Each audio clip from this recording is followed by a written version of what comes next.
What's up mga idol? Sobrang bad news sa SMB, sure win Hinebra sa Game 7. Pero bago mo sana ipagpatuloy ang panonood mo, ay huwag mong kalimutan na mag-subscribe bilang suporta sa aking YouTube channel. Maraming salamat idol. Hindi pwedeng hindi natin pag-usapan sandali ang balita tungkol sa rain or shine. May mga balita kasing nagsasabi na posible daw na bitawan na ng management si Coach Yeng, dahil nga hindi maganda ang performance nila sa semis. Paalala ko lang na sandamakmak ang mga key players ng TNT na hindi nakapaglaro, tulad na lamang nina Jason Castro, Reynam Batak, RR Pogoy at Kelly Williams, pero tinalo at tinambakan pa rin nila ang rain or shine. Nakakapanghinayang talaga para sa kanila dahil ito na sana ang chance nila para makabawi sa TNT at makapag-finals. Pero hindi nga sila nakapag-take advantage sa dami ng walang star player sa lineup ng kalaban.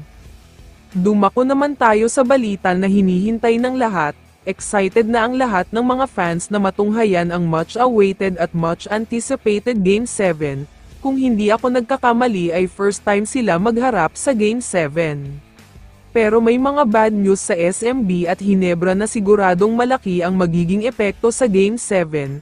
Unahin na natin ang slight bad news sa Hinebra at ito ay tungkol kay Jamie Malonzo, posibleng hindi daw siya ipapasok sa Game 7. Masyado kasing inconsistent ang ginagawa niya, yung tipong open na nga sa labas pero hindi pa rin na ipapasok, mabagal ang laterals niya kaya hindi makasabay sa depensa, high flyer siya pero hindi man lang makakuha ng rebound. Pero para sa SMB naman ay mas bad news talaga. Ayon kasi sa mga reports ay unti-unti nang iniinda ni Junmar Fajardo ang injury niya. Ito ang mahirap sa long series dahil sagad kung sagad talaga at walang pahinga. Malaki nga daw ang chance na limited lang ang magiging playing time niya sa Game 7, or ang pinaka-worst ay baka hindi siya maglaro totally dahil baka lumala ang injury niya.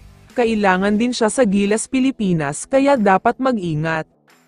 Isa pang bad news para sa SMB ay si CJ Perez, limited playing time rin daw siya dahil siya ang sinisisi ng SMB kung bakit sila natalo, madami kasi siyang missed shots sa crucial moments kaya naghihinala ang lahat sa kanya. Pero sa tingin ko naman ay nasa Hinebra talaga ang momentum ngayon, bagsak at lagapak ang confidence level ng SMB heading to Game 7, kaya malamang sa malamang ay Hinebra na ang mananalo sa laban na ito. Kaya naman kung ikaw ang tatanungin idol, ano ang masasabi mo sa balitang ito?